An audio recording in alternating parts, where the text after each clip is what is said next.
Amparo hoy por hoy,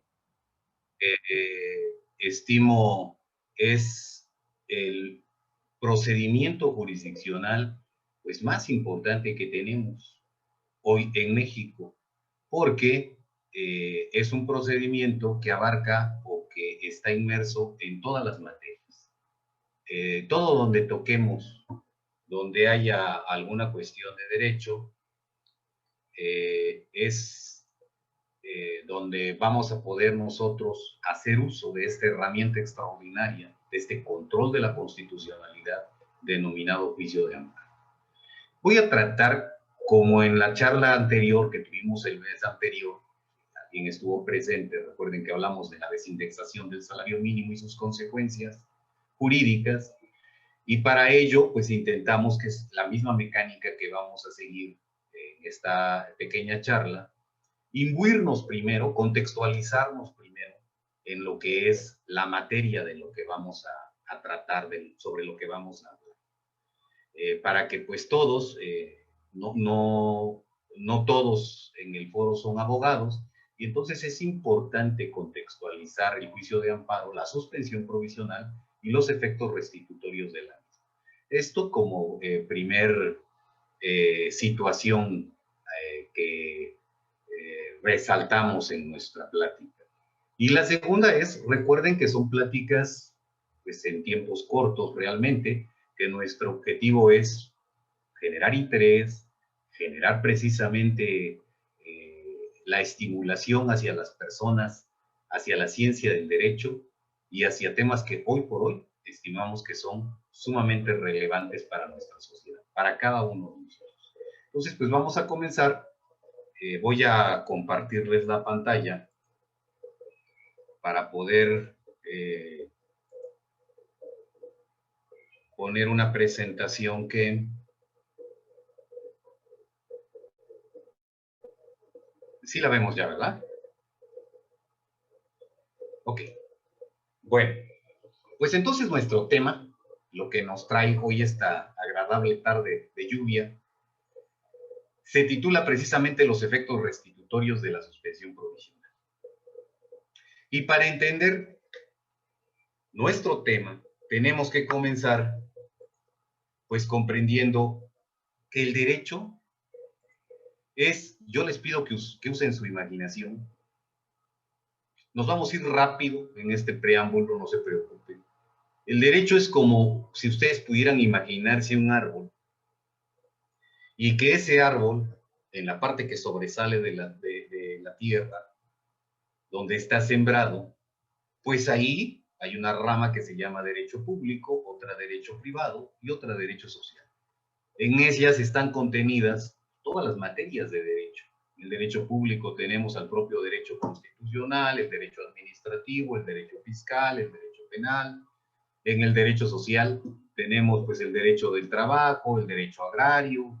En el derecho privado el derecho familiar, el derecho mercantil, el derecho civil. Pero están todas las ramas en este área. Y todas ellas, todas las materias de derecho donde ustedes toquen, tienen unas raíces enclavadas en la Constitución. Por eso, por definición, el derecho pues es un conjunto sistematizado de normas jurídicas que regulan la actividad externa del hombre que vive en sociedad, creadas, reguladas y sancionadas por el Estado, ¿no? Es hay infinidad de definiciones, ahorita utilizamos esa definición, pero es de la Constitución y de los tratados internacionales. Hay que recordar que hoy día la Suprema Corte de Justicia de la Nación, antiguamente, en la novena época de la jurisprudencia, hoy recuerden que ya empezamos la 11ª, acabamos de terminar la 10ª, en la novena época de la jurisprudencia de las leyes, y pusieron primero a la Constitución y después los tratados internacionales. Recuerden que hoy, y en la 10ª época, la 11ª, les recuerdo, la estamos iniciando apenas, tenemos un mes. En la 10ª época ya emitieron criterio en el sentido de que Constitución y tratados internacionales están a la par. Y esto es muy importante. Y recuerden que nuestra Constitución, en términos generales, tiene dos partes, o se ha dividido siempre en dos partes. Una parte orgánica, que es, del lado izquierdo estamos viendo en la imagen el árbol con las materias que lo conforman, pero los que podan ese árbol, nuestra parte orgánica de la Constitución trata pues de los poderes que tenemos en México, el ejecutivo, el legislativo, el judicial, pero también recuerden que tenemos organismos autónomos, que está regulado los municipios. Son las reglas de organización en general. ¿Cómo van las autoridades a actuar en esos rubros cuando les corresponde? Y hay una parte que es la que nos interesa a nosotros para entrar en esto, que también la contiene esa parte orgánica, que son los mecanismos de control. La propia Constitución tiene unos mecanismos, crea unos mecanismos con el cual va a controlar, va a regular que todas esas ramas que estamos viendo del árbol, sean de derecho público, de derecho social o de derecho privado, pues estén sistematizadas, es decir, sean congruentes con la Constitución. Lo que coloquialmente decimos, que no existan actos de autoridad inconstitucionales, ¿no? Nosotros escuchamos esa frase comúnmente, ¿no?, en las personas, sean o no sean abogados. Cuando los detienen, dicen, mi detención fue inconstitucional. O cuando les imponen una multa es inconstitucional.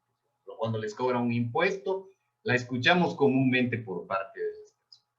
Y esto es usando nuestra imaginación, el cómo podríamos nosotros ver a nuestro derecho. Pero hay otra parte de la Constitución que se llama la parte dogmática. Y esta parte dogmática, recuerden que la Real Academia ya definió dogma como pues el punto esencial de un sistema de pensamiento que se tiene por cierto, se tiene por verdadero y que pues no puede ponerse en duda dentro del sistema mismo.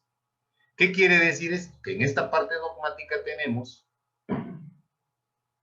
pues aquellos principios, aquellos derechos que tenemos todos por el simple hecho de ser personas y que deben aplicarse también, pero que no los vamos a acomodar en esta imagen del exterior, por decir, del derecho, sino que hagan de cuenta, recuerdo grandes documentales que vemos, a veces hoy vemos unos documentales increíbles, la naturaleza, de National Geographic, etcétera. Por eso les pido que usemos la imaginación como si pudiésemos ver en radiografía este árbol que acabamos de ver. Pues la parte dogmática, que son los derechos humanos, que están regulados del artículo 1 al 29 de la Constitución, son la savia del arte. Todos los actos, sean de derecho público o de derecho privado, en la parte izquierda que veíamos de la, y sean efectuados por autoridades judiciales, administrativas, del Poder Ejecutivo,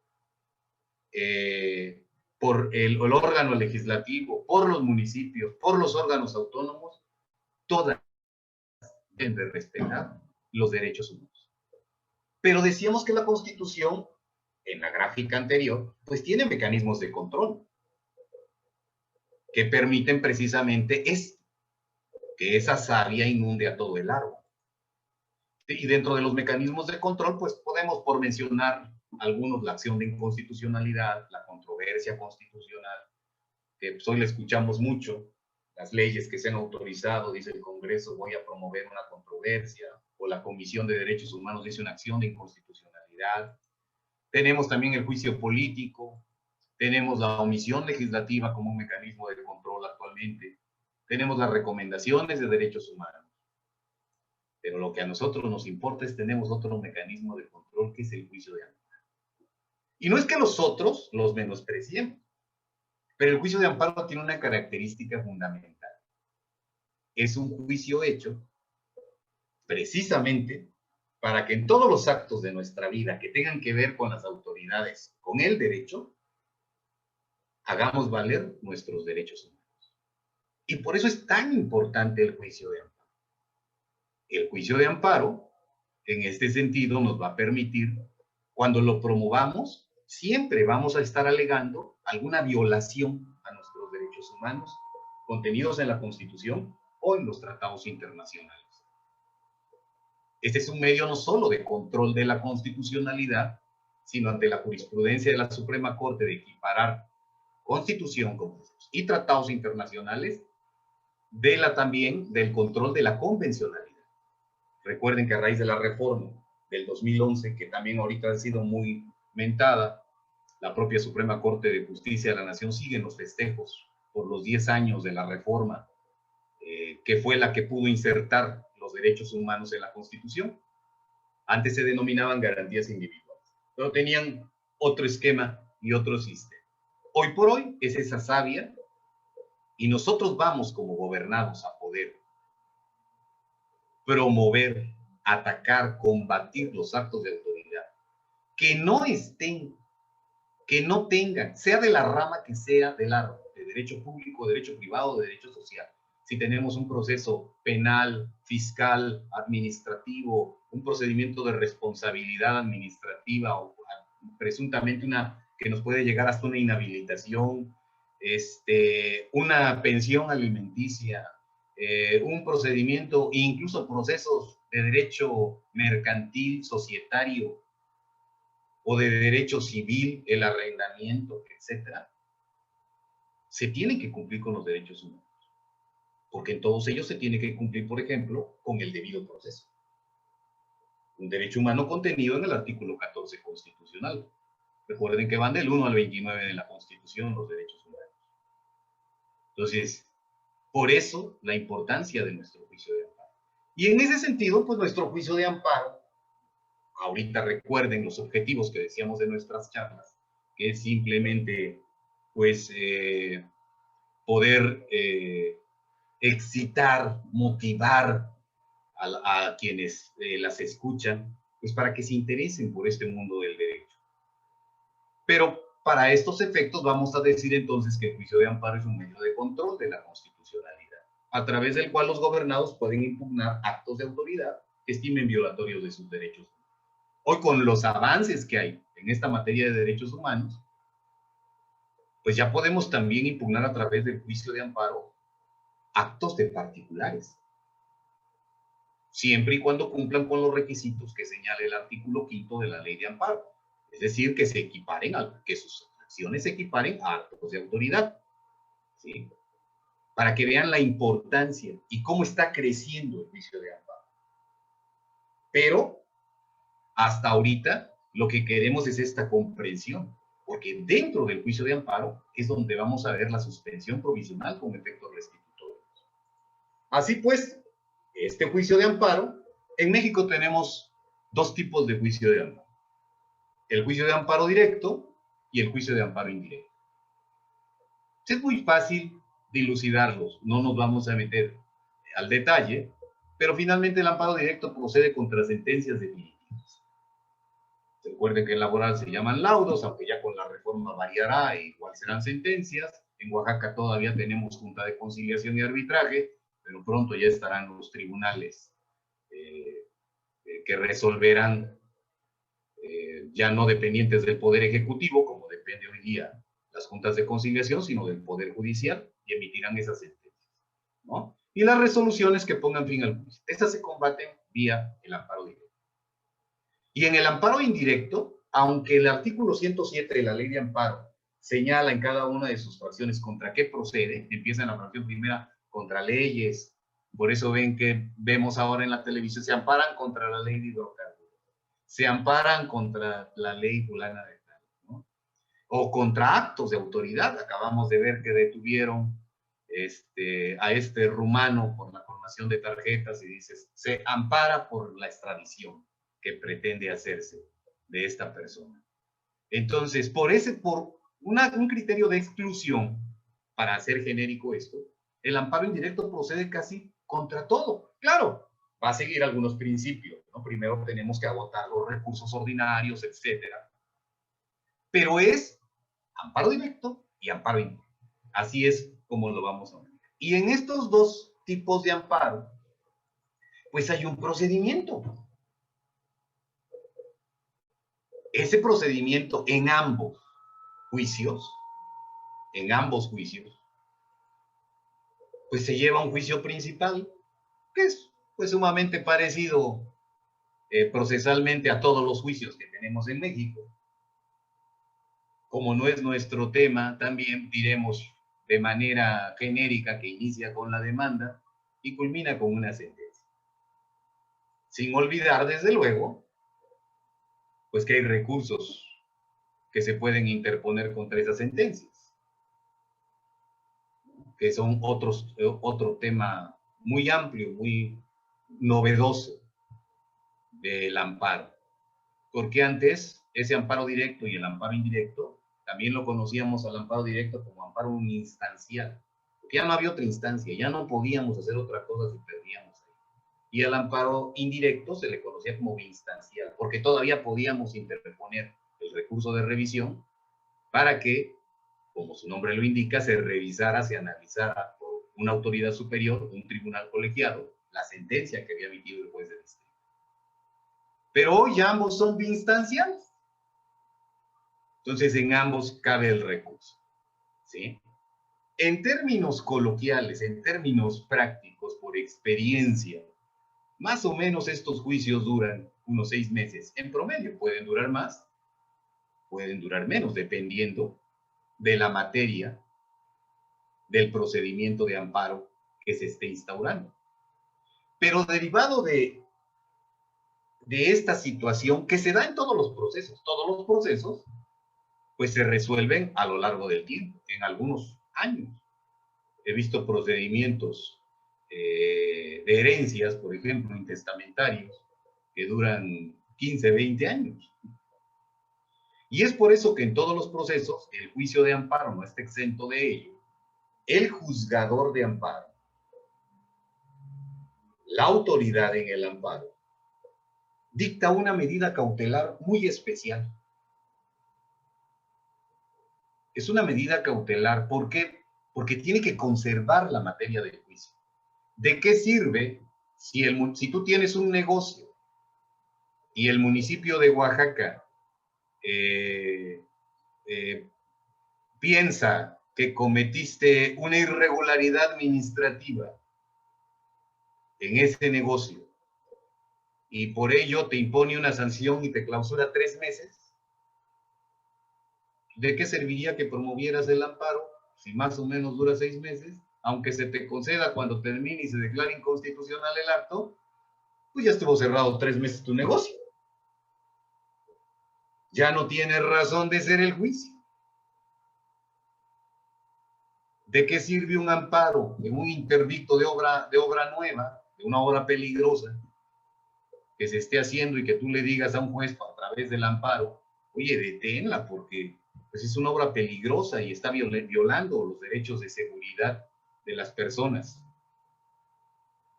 Si quizás al término de los 6 meses ya se terminó la obra.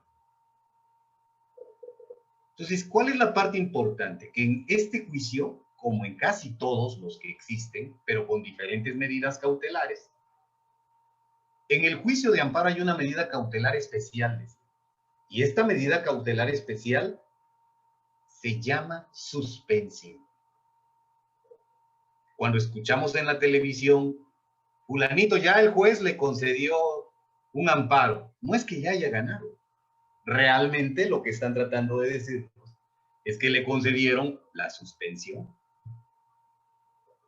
La autoridad no va a poder ejecutar el acto del que se esté doliendo el gobernado en el amparo, lo va a suspender, lo va a detener, lo va a congelar. ¿Para qué? Para conservar la materia del amparo hasta el dictado de la sentencia. En la sentencia, en estos términos, sí va entonces a ser una sentencia que dé seguridad jurídica y que sirva a quien promovía el amparo. Y aquí vamos nosotros a abandonar de esta explicación que hemos dado al amparo directo. Para nuestra plática, el amparo directo, a partir de este momento, también existe suspensión en amparo directo. Pero ¿por qué lo vamos a dejar a un lado y a partir de ahora nos vamos a referir únicamente al amparo indirecto? Porque el amparo directo no existe en la suspensión efectos restitutorios. Y nuestra plática es los efectos restitutorios en la suspensión provisional. Por ello es que, aunque sí existe esta suspensión, lo hacemos en este momento a un ladito el amparo directo Y todo lo que vamos a hablar de aquí en adelante es acerca del amparo indirecto. De ese que veíamos, no el de contra las sentencias, laudos y resoluciones que pongan fin al juicio en términos del 170 de la ley de amparo, sino aquellos que por exclusión no son estos, los que contempla el 107 de la misma ley. ¿Sí? Y en amparo indirecto tenemos dos tipos de suspensión. La suspensión provisional, que es la que nos interesa en este momento, y la suspensión definitiva. Es decir, el juicio principal lo estamos viendo allá arriba. Pero aparte hay un pequeño juicio, por decirlo de alguna manera, que es el juicio acerca de la suspensión. Empieza por una suspensión provisional. Cuando una persona promueve un amparo, el juez tiene que analizar si va a suspender el acto de autoridad del que se duele la persona.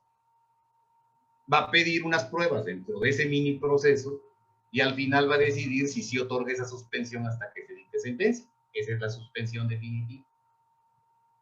Pero hoy por hoy solamente nos interesa la suspensión provisional. Esta suspensión provisional que se da en amparo, que es la de nuestro interés,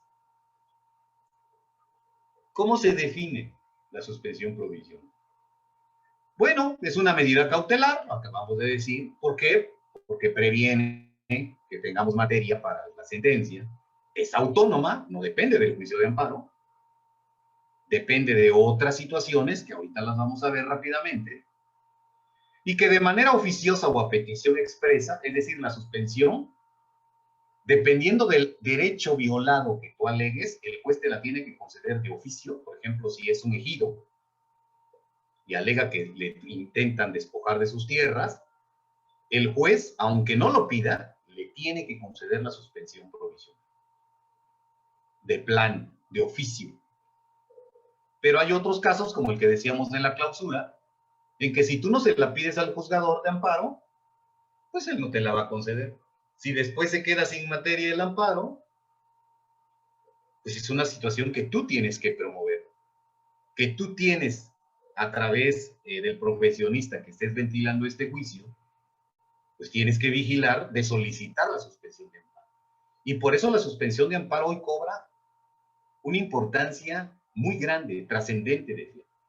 Miren, antiguamente a las reformas del 2011, todos los abogados, cuando pedíamos la suspensión, hasta la fecha todavía muchos hacen un capitulito dentro de su escrito, suspensión del acto reclamo.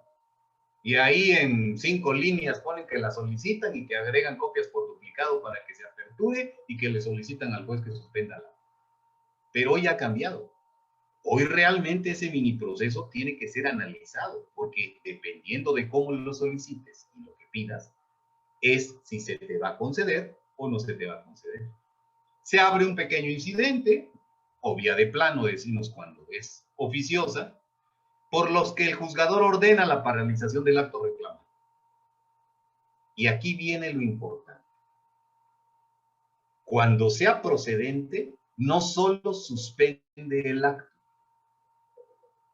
sino que te regresa los derechos. Esos son los efectos restitutorios.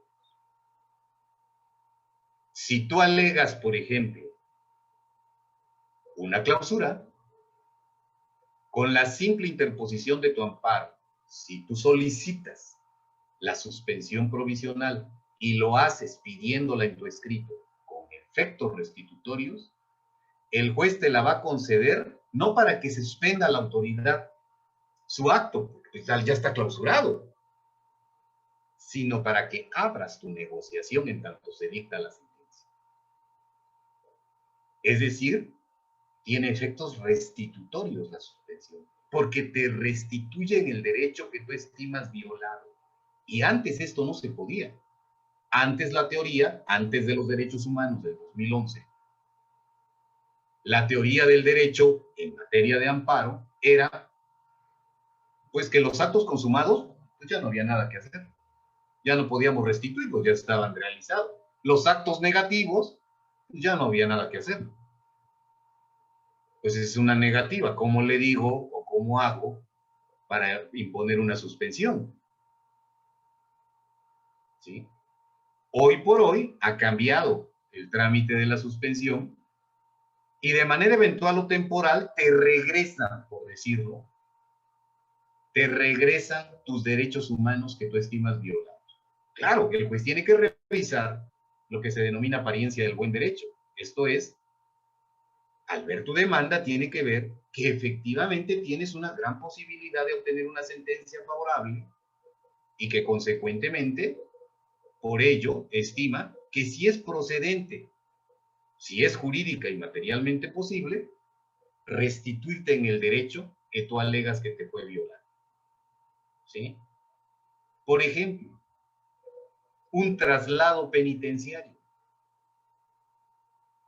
Recuerden que cuando una persona tiene una sentencia y ya está pagando, conmutando su sentencia en un centro de readaptación social, en la cárcel, puede ser trasladado. Puede ser que él mismo lo solicite, puede ser por su voluntad, pero puede ser involuntario. O puede ser un caso especial. Y entonces lo trasladan. ¿Y qué puede hacer? Bueno, puede promover un amparo. Y si el traslado no tiene un verdadero fundamento, el juez de distrito, si él se lo solicita, puede darle la suspensión, pero con efecto restitutorio. Aunque ya lo hayan llevado, si estaba en la penitenciaría de aquí de Tlacolula y la pasaron al de alta seguridad de Miahuatlán, ¿qué va a decir el juez en la suspensión provisional si es con efecto restitutorio? En lo que yo dicto sentencia, regresen. Por eso se llaman efectos restitutorios. Antes de que se pronuncie el juez, como estima que si hay una posibilidad real, lógica, coherente, de que vayas a obtener un triunfo, de que se te violó un derecho de acuerdo a lo que él revisa de tus conceptos de violación en el amparo, te restituye en el derecho que te fue violado. ¿Sí?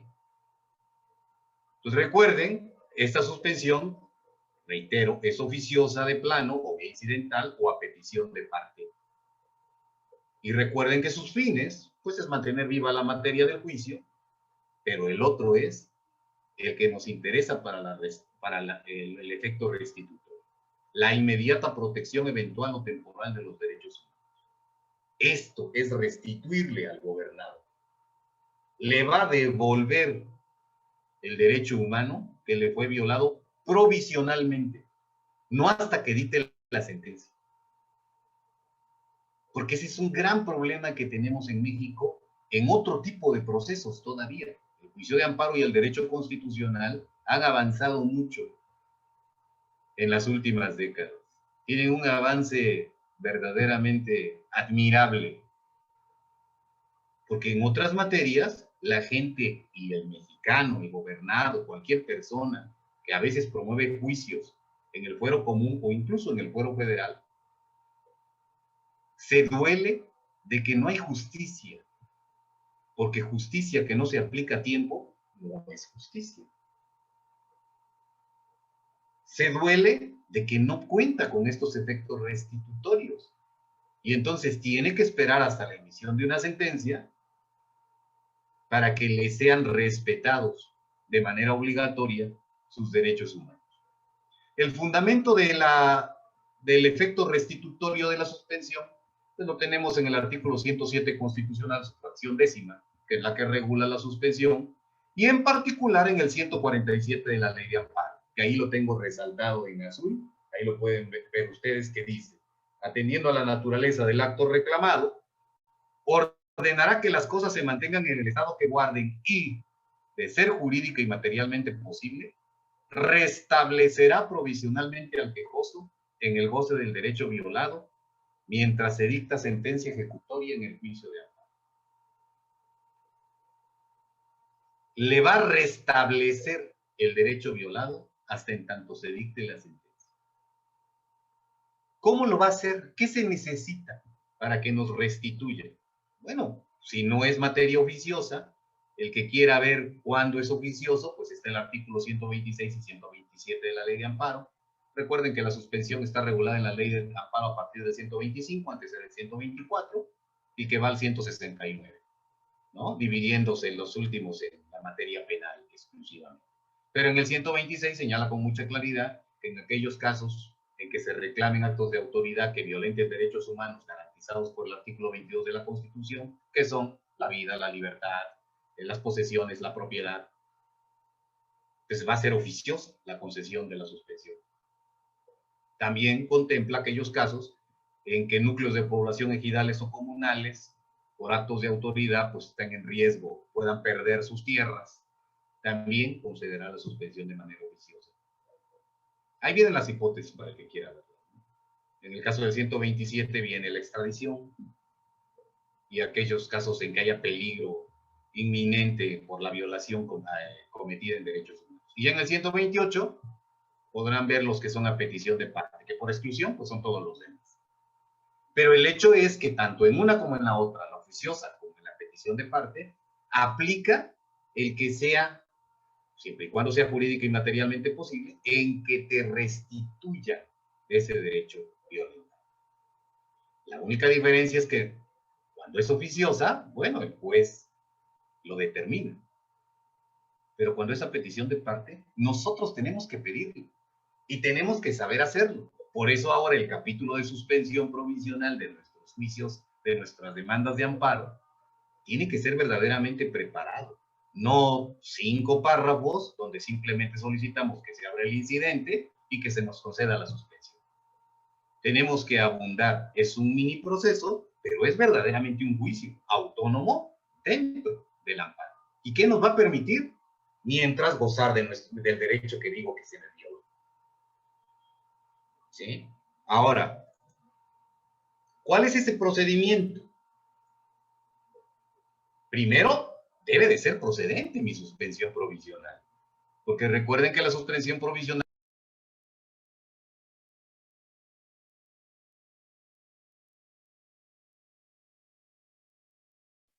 Perdón, maestro, se apagó su micrófono.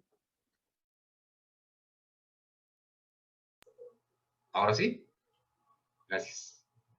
La suspensión provisional, recuerden que simplemente detiene el acto, pero no te restituye el derecho violado.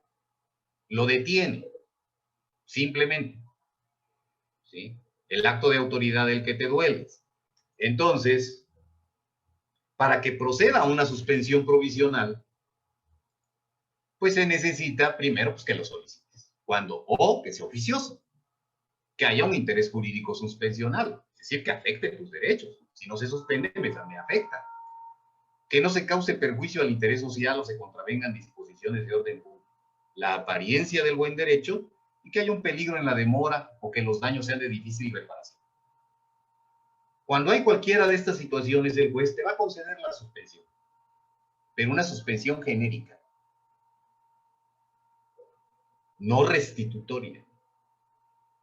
Pero cuando ya tengas todo esto, ya tengas la suspensión provisional, es entonces cuando vamos a ver cómo hago que procedan los efectos restitutorios.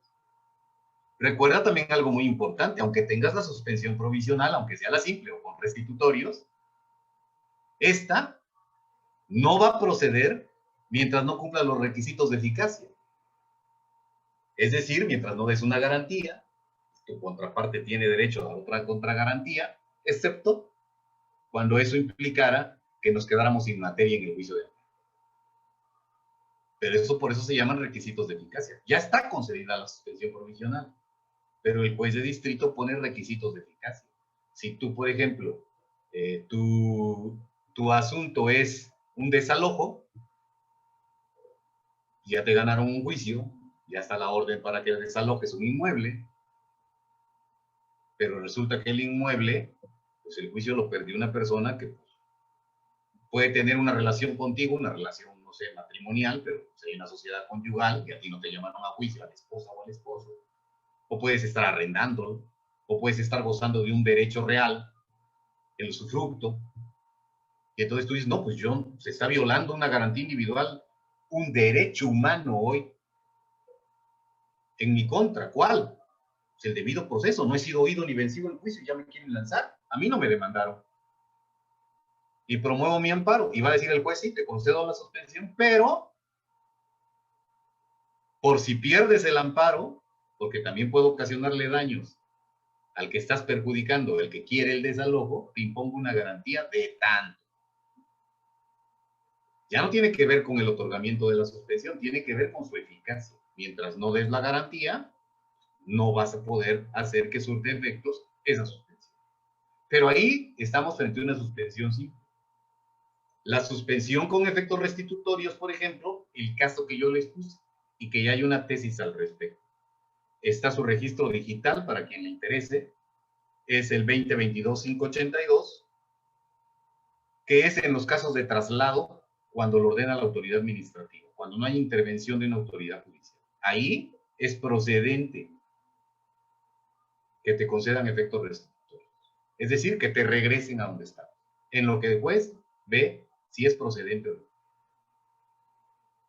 Estoy en el conocimiento más que cierto de que se ha dictado por la primera sala de la Suprema Corte de Justicia de la Nación ya una jurisprudencia en el sentido de que para la procedencia del amparo indirecto en estos casos de traslados de penitenciarias, primero que hay que agotar el recurso que contiene la Ley de Ejecución Nacional Penal.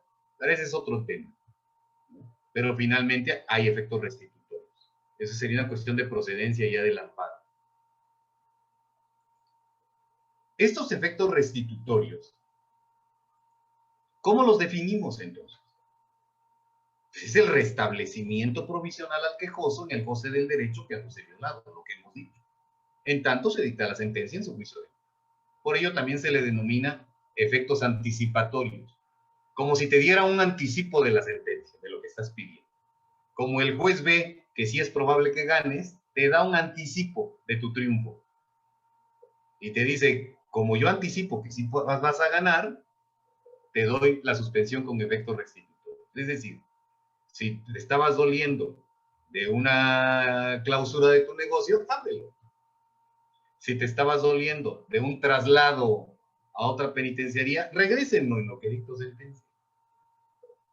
Si te estabas doliendo de la falta de emisión de un acto que te perjudicara positivamente, aún siendo negativo, por ejemplo, imagínate que estás procesado en la cárcel y tú quieres copias de tu expediente y se las solicitas al juez y te las niega. Tú promueves el amparo, pero te está afectando porque mientras el otro proceso sigue y no las tienes. Le pides al juez que sea con efectos restitutorios y dice, en lo que son peras o manzanas y determino, dáselas. Te restituye tu garantía violenta, ¿sí? Sus requisitos en particular, ya vimos los de la suspensión, es que lo permita la naturaleza del acto reclamado. Pues hay actos que no lo permites, no tienen una naturaleza que puedas restituirle a la persona, que sea posible jurídicamente, que no vayas contra la misma ley, y que sea posible materialmente, ¿no? Porque también hay cosas que pues no son posibles materialmente, o que son simples cuestiones jurídicas las que se ventilan en el amparo, y que basta con una suspensión genérica. Hay que recordar también que hoy día, en términos del artículo 149 de la Ley de Amparo, también los particulares tienen que respetar los efectos restitutorios. Están obligados. Su autoridad. Si es el lanzamiento, por ejemplo, el que iba a lanzar, si se trataba de un desalojo, tiene que respetar también la suspensión y el derecho humano que se está restituyendo provisionalmente. Y esto, pues es muy importante por igual. Esto significa en la práctica que la suspensión provisional con efectos restitutorios queda al arbitrio del juez. Queda a lo que el juez piensa. Y aquí es donde yo he sostenido en otras charlas que nuestra justicia está cambiando. Nosotros, si ustedes ven películas de la época de oro, ven, pues que ahí los jueces eran dueños de vidas y de bienes. Lo que decían era, los vemos hasta en películas de risibles, ¿no? De Cantinflas.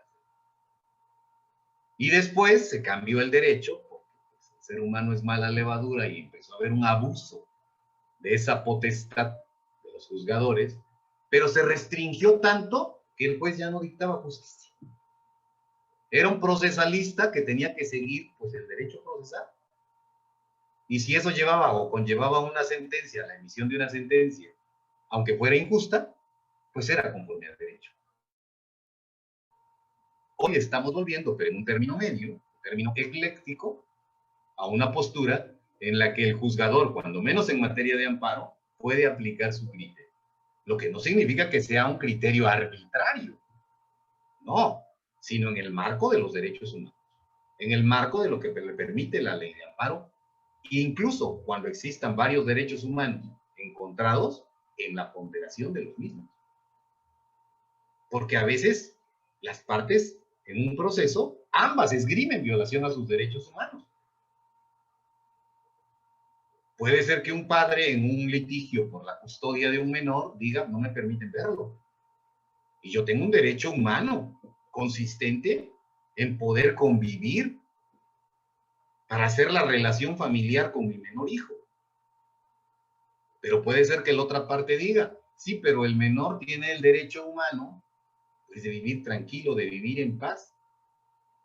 Y los términos en que estamos promoviendo el juicio es que estamos sosteniendo que la otra persona, en este ejemplo que pongo el varón, pues genera violencia intrafamiliar y consecuentemente el juez que hace pondera los derechos humanos de ambas partes y elige uno, el mejor, a través de un principio que se denomina principio pro persona, el que más le convenga a la persona. Pero ¿esto qué significa en la práctica para los abogados? Que aunque sepamos el caminito para obtener una suspensión con efectos restitutorios, hoy más que nunca tenemos que estudiar la jurisprudencia. Recuerden que la jurisprudencia son los casos prácticos ya resueltos por los tribunales mexicanos, como en Estados Unidos. Cuando vemos en la película que los abogados también sacan jurisprudencia, también la tienen, nada más que de manera diferente. Recuerden que ahí es un sistema anglosajón, que hoy tenemos un sistema mixto, pero que vemos que de repente el abogado dice, en el caso de Baldwin contra Johansson, se dictó, es lo mismo. Nada más que es a través de síntesis de las sentencias que dictan los tribunales en los juicios, en los casos prácticos que se les presentan, y que todos tenemos acceso a ella a través del Semanario Judicial de la Federación. No necesitan más que entrar a la página de la Suprema Corte de Justicia de la Nación, ver el Semanario Judicial de la Federación y van a ver las sentencias que se dictan en esa materia. Así pues, como la jurisprudencia es lo que va a dictar ahora el sentido de la suspensión con efectos restitutorios, solo pusimos algunos ejemplos para que los vean. Están los registros para quien quiera verlos. A través de ese registro puedes ver esa sentencia en la página de la Judicatura Federal. En este rubro dice suspensión en el juicio de amparo. Su actual regulación legal posibilita, según las circunstancias de cada caso, dotarla de efectos restitutorios con independencia del carácter positivo o negativo del acto reclamado. Lo que les decía. Ahora, independientemente si el acto reclamado es positivo o negativo, dicen los tribunales de la Federación, es posible, hay que analizar, puede ser que puedan darle efectos restitutorios a la suspensión. Pero ¿qué está pasando ahora que están abriendo la puerta a que el juzgador juzgue ya no de una manera estricta, sino conforme a su criterio, al arbitrio del juzgador? Está pasando que los tribunales están dictando resoluciones a veces contradictorias o contrarias entre sí. Esta, por ejemplo, que acabamos de ver, hay otro tribunal colegiado que emitió una que dice que el amparo con efectos restitutorios, la suspensión en el amparo, es improcedente con contratos negativos. Y encontramos otra, ahí están los registros, que toma una postura intermedia el colegiado y dice, no, hay que concederla cuando son actos negativos, pero que indirectamente tienen un efecto positivo, que repercute en la esfera jurídica del quejoso. ¿Qué estamos viendo hoy con esta apertura? Este tipo de contradicciones en las resoluciones. Todavía hoy, los tribunales de la Federación señalan a algunos colegiados como este, que cuando el acto reclamado ya se hubiera ejecutado, procede concederla con esos alcances, con efectos restitutorios, solo si ello tiene efectos provisionales y no plenos. Sí, porque hay una regla. La suspensión es para restituirte de un derecho, no para crearlo. No te puede crear un derecho. Tú debías haberlo obtenido ya para que simplemente se te restituya. porque la creación es una consecuencia o un objeto de la sentencia en el juicio principal, en el amparo correspondiente. Pero pues ya hay otro colegiado con ese registro que dice que a pesar de que en la suspensión se puedan adelantar los efectos de la decisión final, es decir, de la sentencia de amparo, pues si es necesario para asegurar una tutela cautelar efectiva, pues puede darse la suspensión con efecto restitutorio. Lo que estamos viendo es que estamos hoy día al arbitrio de los juzgadores, y eso no es malo, porque no es un arbitrio como antes, a su simple juicio, sino que hay una normativa hoy día, por eso decía, es una posición intermedia a la época de oro del cine mexicano. Sí, vas a aplicar tu criterio, pero lo vas a aplicar con base en reglas, no solo de interpretación, sino de argumentación y filosóficas. Hoy, más que nunca, el derecho se está transformando. Ya no es el derecho que estudiaban los abogados, o que estudian los abogados, estudiaban hace una década, en el que casi eran técnicos. Tampoco estamos en los estudiantes del siglo pasado, de los años 40 o 50, que eran personas muy preparadas, pero en latín, en filosofía, en metafísica del derecho y del deber jurídico. Yo recuerdo, soy egresado desde el 87 de la carrera, y recuerdo que estudiando en el 83, Introducción al Estudio del Derecho, todavía me tocó el libro de García Maínez con fórmulas matemáticas que muchos estudiantes llevan de Introducción al Estudio del Derecho. Hoy es una posición intermedia. No se trata de dejar silogismos correctos en lógica formal, sino se trata de que estos silogismos los ubiquemos dentro del criterio jurisdiccional vía la filosofía del derecho. Que ello se resume en que el juzgador pues puede emitir una sentencia conforme él considere. Tan es así que hay un tribunal colegiado que se aventó a dictar esta sentencia que están viendo en pantalla. Suspensión definitiva en el juicio de amparo. Procede concederla con efectos restitutorios a una menor de edad con discapacidad auditiva para que inmediatamente se inicie un procedimiento para integrar un programa social acorde con su situación particular. Vean. ¿Qué pasa aquí? ¿Qué dijo aquí la Suprema Corte? Ahí está el registro digital. Dijo, el caso que tenemos, estamos en presencia de un caso de interseccionalidad de la discriminación hoy día. Es decir, quien pidió el amparo lo pidió para una menor de edad, mujer y con una discapacidad auditiva. Por eso la Corte dijo, a ver, yo estoy en un caso en que tengo que defender a esta persona, tengo que concederle con efecto restitutorio la suspensión del amparo que está promoviendo, porque estoy frente a un caso de interseccionalidad de la discriminación. La están discriminando por su género, por ser mujer, es menor y con una discapacidad auditiva. El amparo, de hecho, ella lo pidió para tener, porque se le excluyó de un paquete de útiles escolares en el entonces Distrito Federal, hoy Ciudad de México. Entregaban un paquete de útiles escolares. Y la excluyeron y promovió un amparo diciendo, me están discriminando, si tengo derecho a ese paquete. Y aquí el juez, la Suprema Corte, fue más allá. Dijo, independientemente de que le puedo conceder el amparo al final, la suspensión se la concedo. En este caso ya no fue la provisional, fue la definitiva, pero es dentro del mismo procesito, recuerden lo que acabamos de decir, por tratarse de un caso de interseccionalidad de la discriminación, para que aunque ella no lo pidió, porque eso no es lo que pide, te obligo, autoridad, a que la integres un programa social acorde con su situación particular. Y todavía va a poder resolver acerca de lo que ella pide. Eso es lo que estamos viviendo en materia de derechos humanos. Y eso es lo que estamos viviendo con esta cuestión de apertura para que se aplique el criterio del juzgado. Finalmente, esto ya ha llegado hasta la materia penal. En materia penal, pues, de ordinario decimos no hay efectos restitutorios. Pero ya también los tribunales federales sacaron una jurisprudencia en la que dicen que sí, si no se te admiten las pruebas en la averiguación previa, o se te violentan tus derechos, de tal manera que te llaman ya para tu primera audiencia y no te conceden la suspensión para eso, están violando tu derecho. Hasta allá vamos. Recordándoles que, pues, en materia, les decía, de traslado de un centro penitenciario a otro, también hay efectos restitutorios.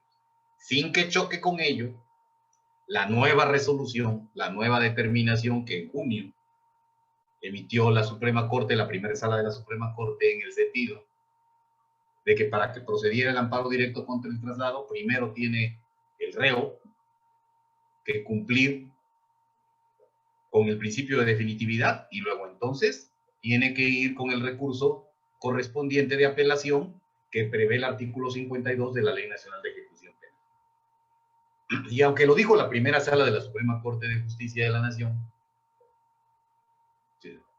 con la humildad de vida, pues su servidor no comparto el criterio que utiliza.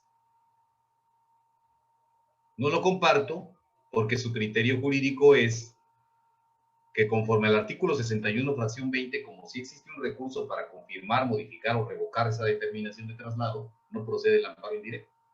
Pero lo que no ven es que ese sí existe, pero no existe la suspensión en los términos de la ley de amparo, no existen esos mismos términos en la Ley Nacional de Ejecución Penal. Y luego entonces, para su servidor, en términos del artículo 61, fracción 20 de la ley de amparo, debiera ser procedente. Pero vean cómo el amparo se está volviendo una herramienta, pues, sin la cual los gobernados no podemos o podemos de la mejor manera defendernos. Incluso, coloquialmente, no solo ahorita, incluso antes de la reforma, escuchamos al Vox Populi decir a cualquier persona. Digo, normalmente eran órdenes de aprehensión, ¿no? Que de inmediato le aconsejaban y te decían, promueve un amparo. Pero también contra cualquier acto. Hoy vemos, la legislación se ha ampliado en materia de patentes. Por ejemplo, alguien tiene una patente y quieren violarla, pues promueve un amparo. O resulta que pues estás peleando a los hijos, como decíamos, y no te dan derecho a la visita. Promueve un amparo. O tienes un problema fiscal, la empresa, promueve un amparo. O no estás de acuerdo en que ahora las empresas, las personas morales, lo nunca antes visto antes en materia penal, pero hoy las personas morales pues son sujetos de derecho penal, son responsables de delitos, en términos de la nueva ley nacional, ¿no? Antes nos reíamos porque los maestros nos decían, imagínense cometiendo un delito a Bimbo, SA, DCB o SAP, porque ahora ya cotiza en la bolsa. Pues no te podías imaginar allá el osito Bimbo cometiendo un delito. Pero ahora las empresas, las personas morales ya pueden cometer delitos. Y las sanciones son que pueden perder sus bienes, pueden perder su constitución como persona moral. ¿Sí? A raíz de las reformas que se hicieron al capítulo, por ahí el artículo 425 de la nueva ley penal que es federal, hay que recordarlo, y que pues para todo es posible el amparo. Por ello, permítaseme que en este momento, bueno, puse ahí los artículos de por qué estoy en desacuerdo. Decía yo con lo que señaló la Suprema Corte, la primera sala, en relación con que hay que cumplir primero con el recurso de apelación en materia de traslados. Porque el artículo 61, fracción 20, dice con mucha claridad que excepto cuando el quejoso, esto es el que promueve el amparo, con la interposición de su recurso, vaya a obtener una suspensión, ahí lo puse en rojo, que no tenga los mismos alcances que prevé la ley de amparo. Y hoy por hoy, ninguna ley va a tener los mismos alcances que prevé la ley de amparo. Por una razón que acabamos de ver. porque hoy por hoy la ley de amparo prevé alcances incluso restitutorios. Y eso no lo tienen las leyes. Es decir, que en tanto se suspenda, me devuelvan el derecho que fue violado. ¿Sí? Y bueno, hago ahí el análisis correspondiente, el análisis jurídico. Por ello es que aprovecho también, discúlpenme, de pegar aquí un anuncio del CIEPCO. Por ello es que hemos creado tanto un curso de Derecho para no abogados, con perspectiva precisamente en constitucional y amparo, y un curso ya para estudiantes o abogados del juicio de amparo, en el que pretendemos no solo tratar el tema de la suspensión, sino los nuevos temas del amparo. El amparo que hay hoy día contra particulares, el amparo que hay hoy día que se conoce como adhesivo y lo que ha decretado la Corte de Inconstitucionalidades en materia del mismo. Y muchos otros temas que son relevantes hoy día. Y que bueno, pues les invitamos también, reitero que los motivos de las pláticas son pues interesarles en estos temas que pues a veces vemos pesados, pero que de verdad son muy importantes, muy trascendentes, porque como ciudadanos, como gobernados, como personas, como seres humanos, tenemos derechos humanos, que están tutelados como derechos fundamentales en la Constitución y en los tratados internacionales. De hecho, esa es la diferencia que se dice doctrinariamente en la definición en que los derechos humanos, en que los derechos fundamentales, perdón, pues son los derechos humanos reconocidos por la Constitución y los tratados internacionales, los que ya se les denomina derechos fundamentales. Por eso es trascendente que conozcamos, porque este es el mecanismo que podemos utilizar en materia agraria, en materia fiscal, en materia penal, en materia familiar, en materia civil, en materia laboral, con los cambios de la nueva ley laboral y que se violentan continuamente, sobre todo en materia de equidad de género. Hoy, la suspensión en el amparo laboral permite que en tanto se diriman los procedimientos correspondientes, el trabajador reciba la parte del salario que le permita vivir adecuadamente. Y en tratándose de mujeres, y si están embarazadas, el salario íntegro. Hay muchos cambios en la legislación. Hoy los juzgadores tienen que juzgar con perspectiva de equidad de género en términos del juicio de amparo, de cómo lo prevé la ley, y claro, aplicado también en un control difuso de la Constitución, aplicado en todos los procedimientos jurisdiccionales que tenemos. El amparo es relevante hoy día. Y la suspensión en el amparo, con los efectos restitutorios, será lo que te lleve a un triunfo previo, así sea provisional. Porque en ese momento tu cliente no solo verá que se suspenden los efectos del acto reclamado, sino que se retrotraen de tal suerte que te permitan restituirte en el derecho humano violento.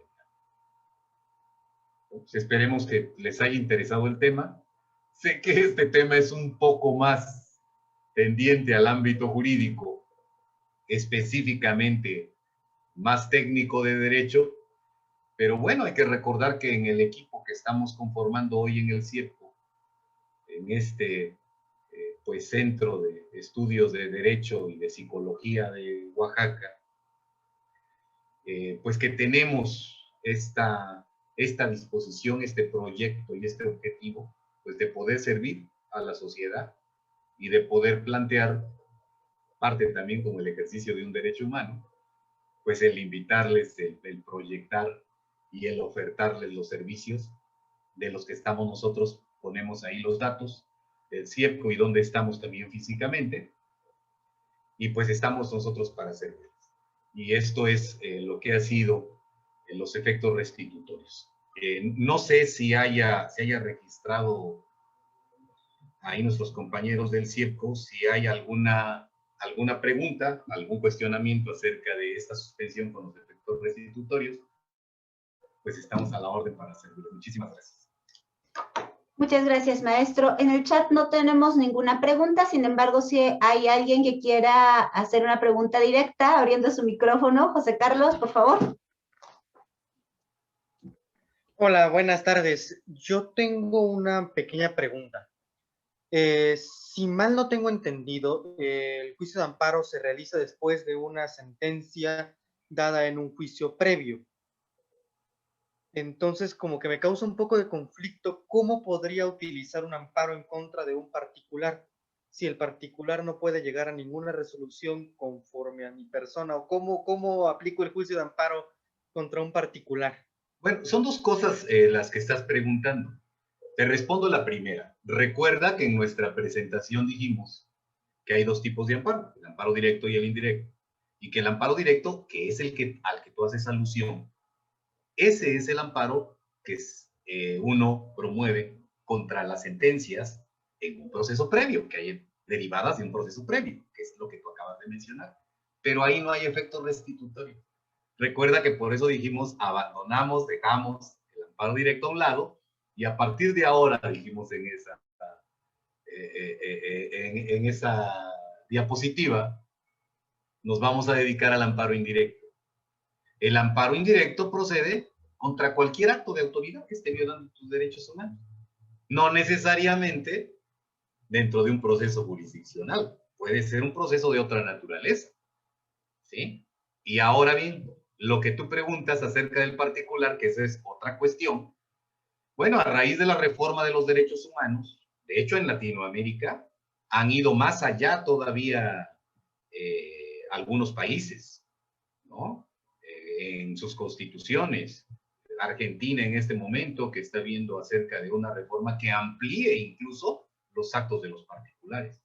Pero hoy por hoy en nuestra ley de amparo, en el artículo 5, cuando un particular cumple algunos requisitos que son que sus actos sean equivalentes a los de autoridad, que estén contemplados en una ley y que afecten tus derechos humanos, vas a poder promover amparo en contra de esos particulares también. Pero no el directo, porque tienes razón, no son una autoridad jurisdiccional, ese es solo contra las resoluciones de los tribunales, es un amparo indirecto. Por ejemplo, ¿qué pasa si te detiene? Ves que ahora hay muchos negocios que tienen de seguridad, pero son privados. Y ahí andan en sus patrullitas y les ponen sus nombres, ¿no? De que son los de tal empresa que prestan seguridad a una colonia. Y pueden detener a una persona. Equivale a un acto de autoridad. Su función está contemplada en una ley, porque sacan un permiso para ello y afectan tu esfera de derechos humanos. Tú puedes promover un amparo indirecto contra ellos, hoy día. ¿Sí? Pero eso no entra, aunque ahí también puede haber efectos restitutorios, en el ejemplo que doy, porque no distingue la ley de amparo. Y también ya comenté dentro de la plática que el artículo 149 de la ley de amparo también obliga al particular, precisamente por ello, a que cumpla con los efectos restitutorios. ¿Cuál sería el efecto restitutorio? Si no me lo consignas en este momento, ante la autoridad ministerial, en el caso que pongo, si detienen a alguien que robó, libéralo. Y en caso de que no lo hagas, ¿qué va a pasar si desobedeces? Tanto para si eres autoridad jurisdiccional como si eres un particular, cometes un delito. Hoy también es un cambio que tiene la ley de amparo. En su parte final, antes terminaba con la jurisprudencia. Hoy no, hoy hay un capítulo de delitos en la ley de amparo. Hoy, si la autoridad o el particular incumple, cometen un delito. Pueden ir a la cárcel. ¿Sí? Pero entonces es nada más esa distinción que tienes que ver, pero que precisamente para ello, pues ya hay que adentrarse un poco más en esta materia del amparo. Pues espero haber solventado tu duda. Sí, Y bueno, gracias. no sé si Yo, alguien por más. ejemplo, en este caso, privación ilegal de la libertad. Y lo demando por privación ilegal de la libertad. ¿Perdón? Ahí, por ejemplo, en este caso, yo lo veía como poder interponer una demanda por privación ilegal de la libertad. Me detuviste, me estás reteniendo, tú no eres una autoridad, me estás secuestrando en dado caso, porque no me estás dejando ir y no me estás entregando ante una autoridad. Bueno, lo que pasa aquí es otro de los beneficios de los que he estado hablando y que he estado resaltando, tratando de resaltar en el amparo. Es decir, el amparo te permite, si tú recuerdas el árbol que pusimos y que dijimos que ese árbol tenía de derecho público, privado y social y que ahí cabían todas las materias, independientemente de si correspondían a cualquiera de sus ramas. En esas ramas hay procesos específicos. A ti, si una persona, como tú acabas de decir, puedes denunciar porque te privaron ilegalmente de tu libertad, sin ir al amparo. Pero ¿qué es lo bonito del amparo? Que tú puedes ir al amparo sin agotar los otros procesos. Y por eso es un juicio extraordinario. Por eso es un juicio constitucional. Claro, no siempre. Hay reglas, pero que en este momento no fueron motivo de la plática. Hay reglas para ello. ¿Sí? Hay que cumplir con determinados principios que tiene el amparo, pero cuando tú estás en ese peligro, como en el caso que tú acabas de decir, tú puedes promover el amparo y no necesitas ir a ninguna autoridad a hacer un proceso cansado, tedioso, y además, con otra canonjía, en el amparo, en el caso específico que tú señalas, como es un acto contrario al 22 constitucional, te van a conceder la suspensión de oficio, aunque no la pidas. De inmediato. Ve, por ejemplo, en el caso, ahora creo que ya lo modificaron, pero ve el caso del alcoholímetro. Detienen a una persona porque la encuentran en estado de ebriedad. ¿Y qué hacemos los abogados? Como tú dices, pues puedo interponer un procedimiento administrativo, porque no lo está deteniendo la autoridad judicial, lo está deteniendo la autoridad administrativa, ejecutiva, que es tránsito municipal. ¿Sí? Pero están violando sus derechos humanos porque no hay un proceso. Violaron el debido proceso. No hay una sentencia que diga que este señor está... Y entonces, ¿qué haces hoy día? Promueves un amparo. Los juzgados de amparo, además, a diferencia de los otros, están abiertos las 24 horas, los 365 días del año. ¿Qué haces? Vas a San Bartolo, que es donde están ahí, en el edificio, ves quién está de guardia, promueves el amparo, y en ese momento tiene la obligación, el que esté de guardia, de dictarte la suspensión con efectos. Y en ese momento, te tardas en términos reales 3, 4 horas, pues.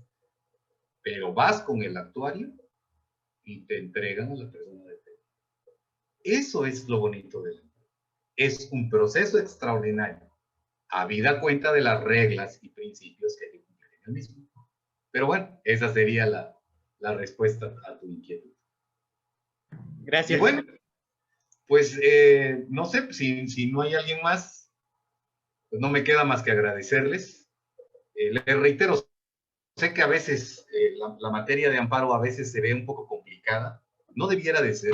Es un juicio tan trascendente y tan importante que debiera ser asequible para todos. Afortunadamente ese objetivo, estimo, no se ha logrado aún. La ley de amparo hay que analizarla. Es complicada desentrañar todo lo que contiene, pero es un mecanismo que de manera innegable es el más noble con los que contamos en México y que, reitero, es una llave que sirve para todo. Claro, habida cuenta de los principios, si estoy en un proceso jurisdiccional, tendré que esperar al final para el directo, como decía José Carlos, pero contra cualquier otro acto de autoridad que esté violentando directamente mis derechos humanos, puedo promover el amparo sin acudir a otra autoridad y puedo obtener una suspensión, y dentro de esa suspensión puedo pedirle a la autoridad que me la dé con efectos restitutivos, que no se espere a la sentencia, que ya me restituya del derecho que me fue violentado. El que sea, siempre y cuando sea posible, material y jurídicamente, tal como lo acabamos de ver. Muchísimas gracias a todos. Les recuerdo, en el CIEPCO estamos para servirles y pues ojalá que también nos ayuden pues a promover nuestros cursos que pretendemos pues sean también de mucha utilidad para quienes les interese. Muchas gracias. Muchas gracias, maestro Rafael. Muchas gracias a todos los asistentes. Les recordamos que nos encuentran en Facebook como CIEPCO o Centro Interdisciplinario de Estudios en Derecho y Psicología de Oaxaca. Los esperamos con mucho gusto en nuestro próximo webinar, y para quienes nos proporcionaron su información y nos dieron la oportunidad de enviarles información sobre nuestros programas y estas pláticas, estarán recibiendo muy pronto más información acerca de todas las actividades que estaremos realizando en este sentido. Agradecemos su presencia y que tengan una excelente tarde.